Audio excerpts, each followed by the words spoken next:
E aí, pessoal, tudo certo? Então hoje nós vamos começar o último conteúdo antes da nossa primeira prova. Princípios do cálculo variacional. O cálculo variacional vai ser uma ferramenta matemática que vai ser muito útil quando a gente tratar da formulação lagrangiana da mecânica clássica, que é assunto para a segunda área do curso. Nosso objetivo hoje é falar sobre qual é o problema principal do cálculo variacional e como resolver. Então a ideia é a seguinte: eu tenho o seguinte funcional, né? É uma função j, que vai ser escrito na forma de uma integral.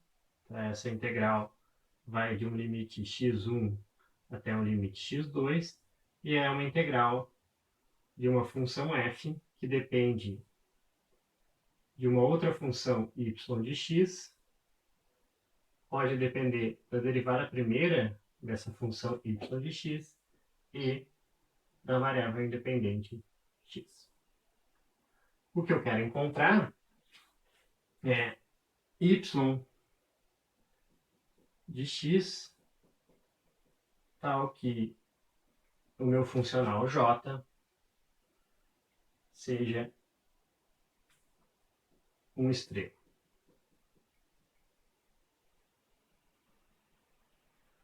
Ou seja, eu quero encontrar qual é a função y de x que faz com que essa integral aqui seja um máximo ou um mínimo.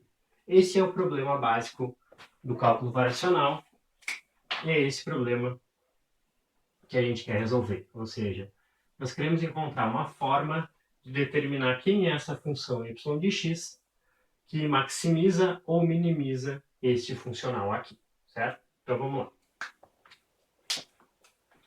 O nosso primeiro passo vai ser o seguinte: eu vou considerar uma certa função y de x e assumir que essa função aqui ela maximiza ou minimiza j. Tá? Então a minha função y de x maximiza ou minimiza o funcional j. E agora eu vou escrever essa função y de x aqui e outras funções vizinhas usando uma forma paramétrica. Ok? Então, o que eu quero fazer é o seguinte: eu quero escrever uma função que seja parecida com y de x, tá? Eu vou escrever essa função como y de alfa e x. Isso aqui vai ser igual a uma y de 0 e x, que é a minha própria função y de x.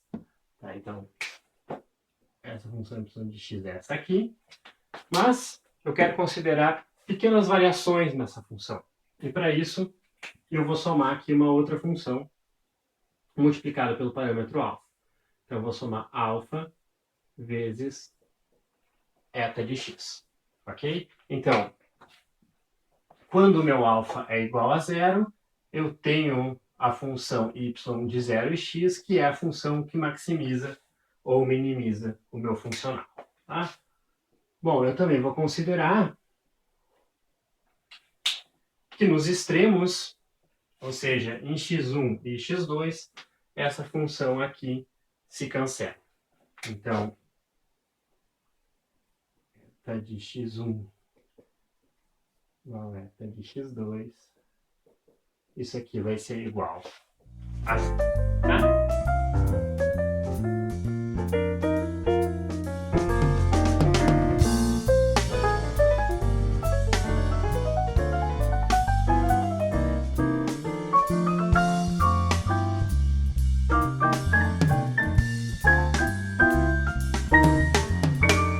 O que eu vou fazer agora, então, é reescrever meu funcional, substituindo essas funções y e y' aqui por essa forma paramétrica.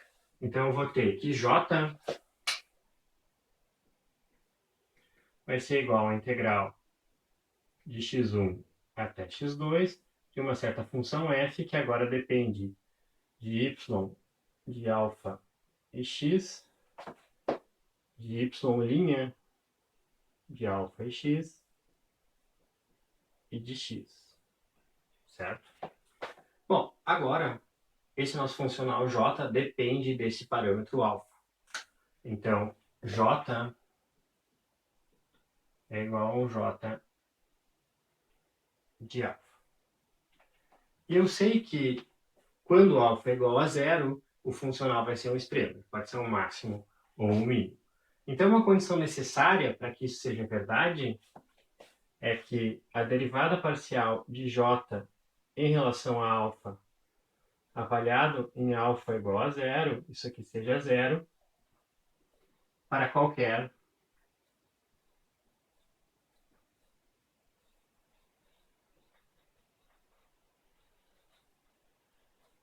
eta de x. Então, o que eu vou fazer agora vai ser aplicar essa operação derivada no funcional j e igualar o resultado a zero para ver quais são as condições que eu preciso para a minha função y. Então eu vou ter o seguinte, derivada parcial de j em relação a alfa vai ser igual à derivada parcial em relação a alfa dessa expressão aqui.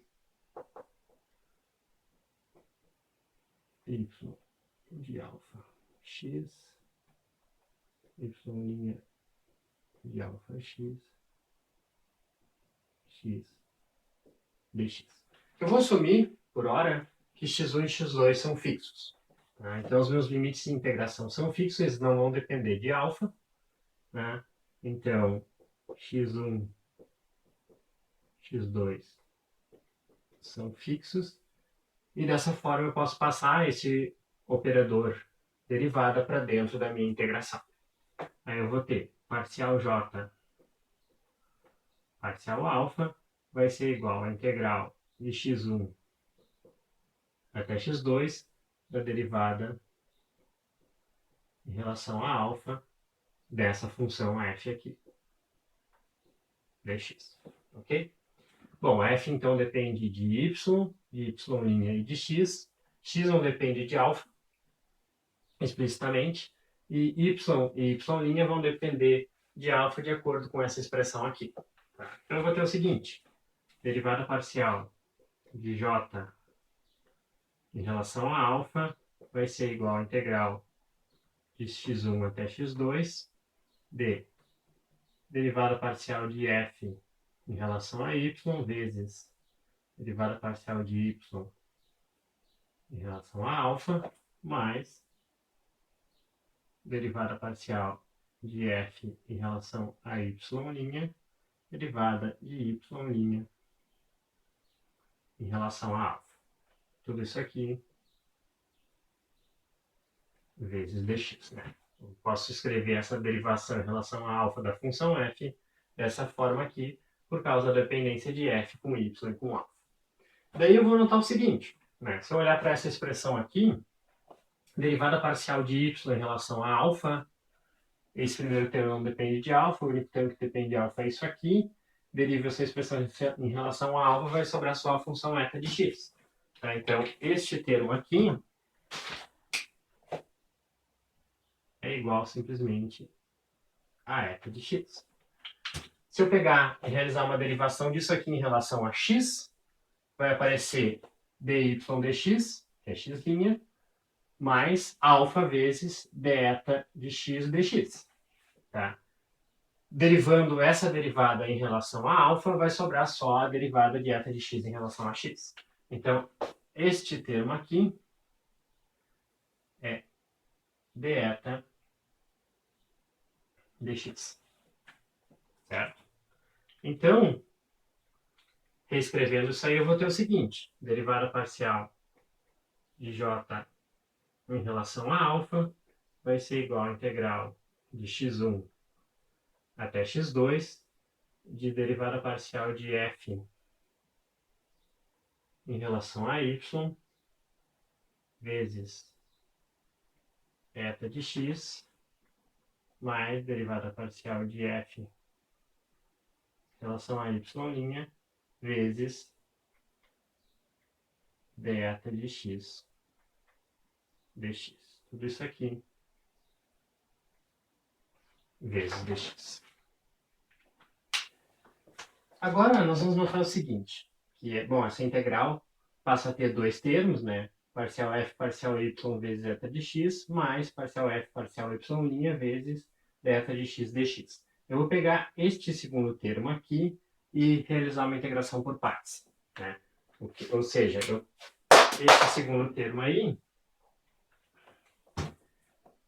ele é integral de x1 até x2 de parcial f parcial y' vezes deta de x dx vezes dx. Ok? Então, vou fazer uma integração por partes, né? Posso simplificar esse dx com esse aqui, tá? E aí eu vou escrever integral, então, de u dv é igual a u vezes v menos integral de v du, certo? Então, como u, eu vou identificar a derivada da função f em relação a y', como dv, eu vou identificar deta, du vai ser igual a derivada em relação a x de parcial f parcial y' vezes dx, e v vai ser igual ao meu eta de x. Certo? Então, realizando a integração por partes, eu vou ter que essa integral aqui, né, integral de x1 até x2 de parcial f parcial y' deta vai ser igual a u vezes v parcial f parcial y' vezes o meu eta de x, avaliado nos limites de x1 até x2, menos a integral de x1 até x2 de v du. Então, v, que é esse meu eta de x, que multiplica d dx de parcial f parcial y' dx. Bom, da maneira como eu construí lá a minha função y de alfa e x, eu disse que nos limites de integração, né, em x1 e x2, essa função eta de x tem que ser igual a zero. Então, esse termo aqui, ele vai ser igual a zero e me sobra só isso aqui. Então, agora eu vou recolocar isso aqui lá na minha expressão para a derivada parcial de j em relação a alfa. Tá? E aí, vou substituir então essa parte aqui por aquela lá. E eu vou ter então que derivada parcial de j em relação a alfa vai ser igual a uma integral de x1 até x2. Eu vou colocar esse eta de x em evidência já, tá? Aí eu vou ter que sobra daqui parcial f parcial y menos, isso aqui eu estou tirando em evidência, tem um dx em evidência também, vai sobrar d dx de parcial f parcial y'. Vou colocar aqui direitinho.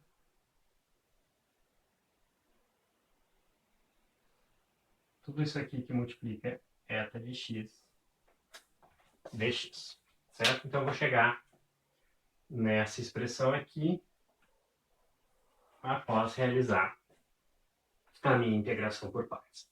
Bom, agora eu tenho que avaliar essa expressão aqui para alfa igual a zero. Né? Então, essa derivada aqui em alfa igual a zero tem que ser igual a zero. E ela precisa ser igual a zero para qualquer eta de x.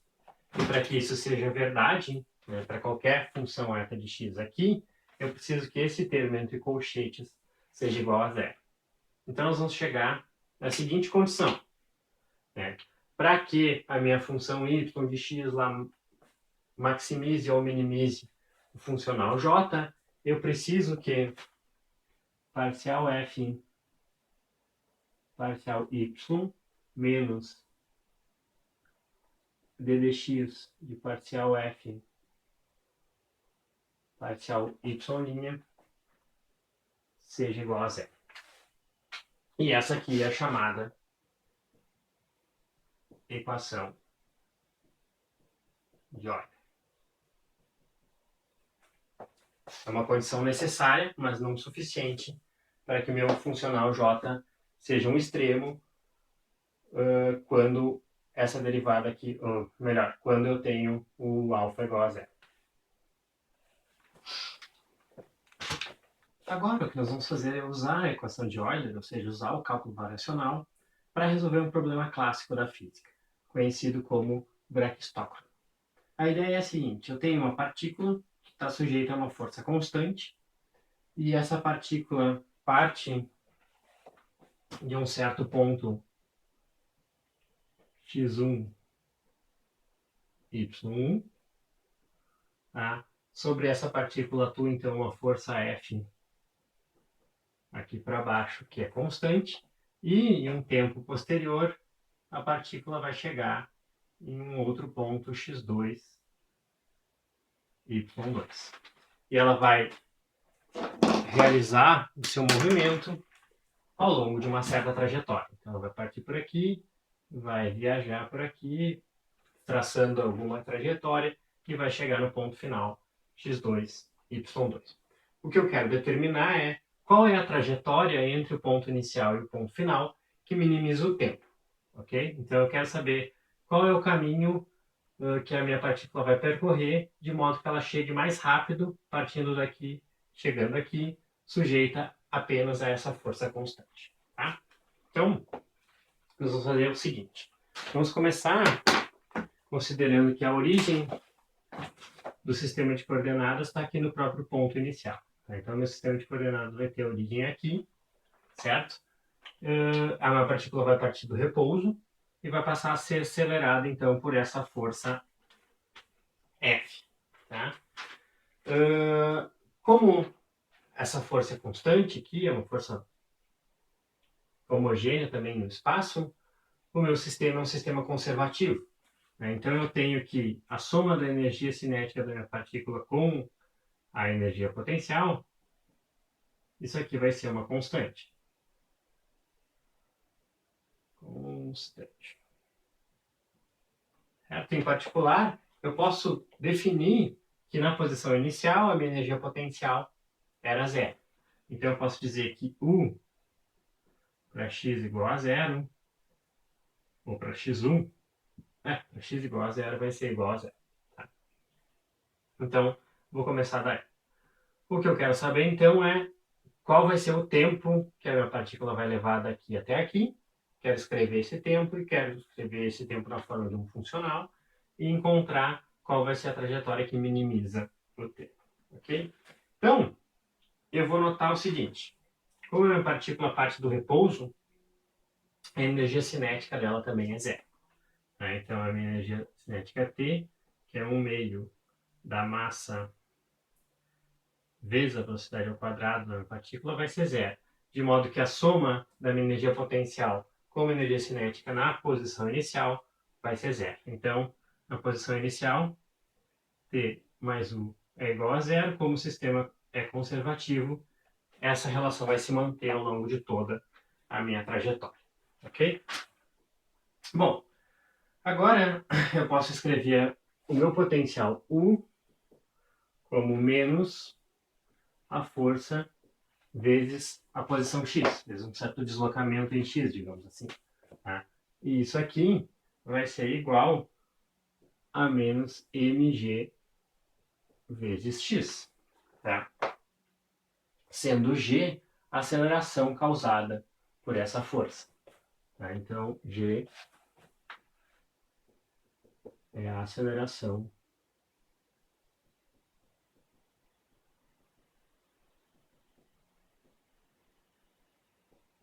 causada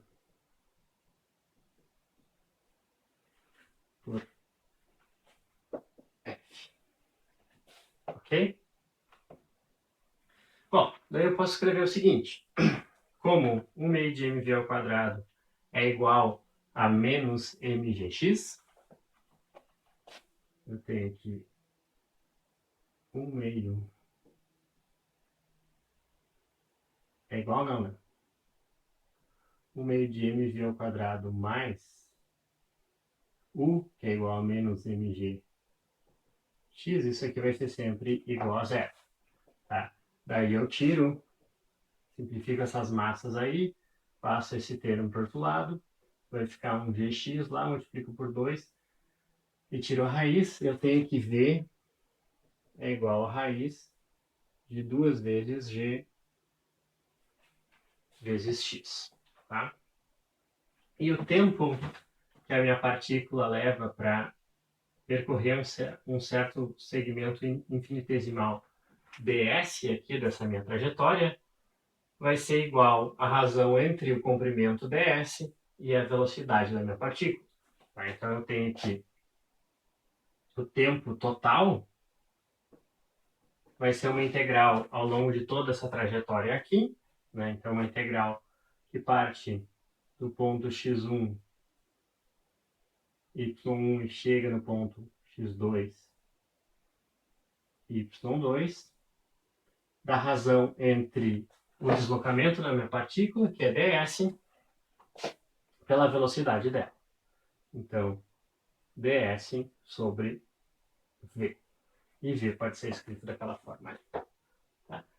Agora eu vou notar o seguinte, né? Da forma como está colocado aqui o meu sistema de coordenadas, se eu pegar esse ds aqui, eu posso reescrever ele em função de dx e dy. Em particular, eu tenho que ds ao quadrado vai ser igual a dx ao quadrado mais dy ao quadrado. Então eu vou usar isso aí para reescrever aquela minha expressão. Já vou aproveitar e vou substituir o v por essa forma aqui. Então eu vou ter integral de x1, y1 até x2, y2. Vou substituir ds por raiz quadrada de dx quadrado mais dy ao quadrado. Tudo isso aqui sobre raiz de 2gx. Tá? Agora eu posso tirar esse dx quadrado aqui em evidência. Tá? Então eu vou pegar essa expressão aqui, vou multiplicar ela, vou dividir ela por dx e multiplicar tudo por fora por dx. Tá? Vou tirar esse dx para fora da raiz aqui. Aí eu vou ter que t vai ser igual a uma integral. Esse dx aqui, vou tirar a raiz dele, vai ficar dx. Lá dentro vai ficar 1 mais, aí aqui vai ficar dy ao quadrado dividido por dx ao quadrado. Tá, então isso aí vai ser y' elevado ao quadrado. Tudo isso aqui dentro da raiz. E aqui embaixo eu tenho esse raiz de 2g vezes x. Tá, vou tirar esse raiz de 2g em evidência também. Então vai ficar assim, raiz de 2g vezes x na 1 meio. Ou ainda, isso aqui vai ficar igual a uma integral. Agora vai ser uma integral só em x, né? Então eu vou partir de x igual a zero. É meu x1, né? x1 igual a zero até um certo x2, que é a posição final. Vou juntar tudo isso aqui numa única raiz. Tá? E vai ficar 1 sobre raiz de 2g, que multiplica 1 mais y' ao quadrado sobre x, tudo isso aqui dentro da raiz, vezes dx. Então, o que eu posso identificar? Eu posso tirar essa constante para fora da integral, né? Porque, bom, isso aqui não vai afetar a maximização do meu tempo. E posso, então, escrever o meu funcional. Vou escrever o funcional j aqui. Vai ser igual, então, a uma integral de 0 até x2 de uma função f. E essa função f vai ser essa aqui. 1 mais y' ao quadrado sobre x, tudo elevado ao meio, vezes dx. Então, esse termo aqui, eu vou identificar como a minha função f, e é essa função f aí que eu vou aplicar agora a equação de Euler para tentar determinar quem é o meu y. Então, o que a gente precisa fazer agora é usar a equação de Euler. Então, a equação de Euler nos diz que a derivada parcial de f em relação a y menos d dx de parcial f parcial y', isso aqui tem que ser igual a zero. Então, a minha função f é essa aqui, é raiz de 1 mais y' ao quadrado dividido por x. Ela não depende explicitamente de y, então, parcial f parcial y vai ser igual a zero. E daí eu tiro o seguinte, que a derivada em relação a x de parcial f parcial y' vai ser igual a zero. Isso significa dizer que parcial f parcial y' deve ser igual a uma constante. Certo? Eu vou definir, então, isso aqui. Eu vou definir essa constante como sendo 1 sobre raiz de 2 vezes a. Aí esse a aí é uma quantidade que eu, no momento eu não conheço. Bom, por outro lado eu tenho derivada parcial de f em relação a y. Parcial f y', desculpa. Isso aqui vai ser igual. Derivada disso aqui em relação a y vai ser 1 meio de 1 mais y' ao quadrado sobre x elevado a menos 1 meio, vezes a derivada do que está dentro aqui, que é simplesmente 2y' sobre x, vezes 2y' sobre x, certo? E aí eu tenho o seguinte, o que a gente faz aqui?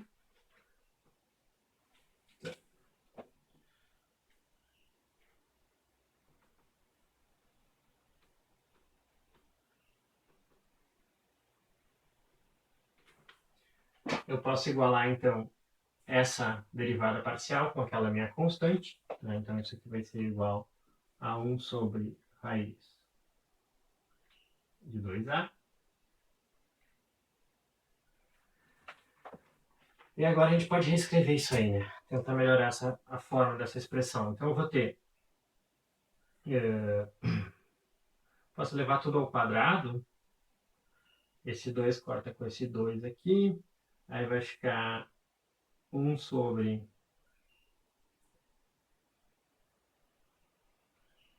1 mais y' ao quadrado sobre x vezes y' ao quadrado sobre x ao quadrado.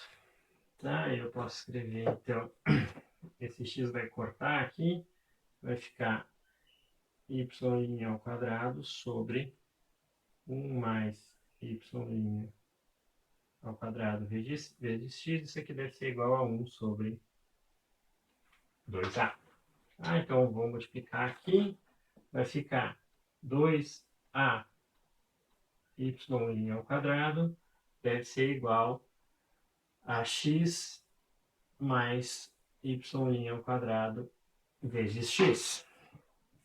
Eu posso juntar esses y' aqui, vai ficar y' ao quadrado, que multiplica 2a menos x igual a x, certo? Daí, eu tiro que y' vai ser igual, vou passar isso aqui dividindo, tirar a raiz de x sobre 2a menos x.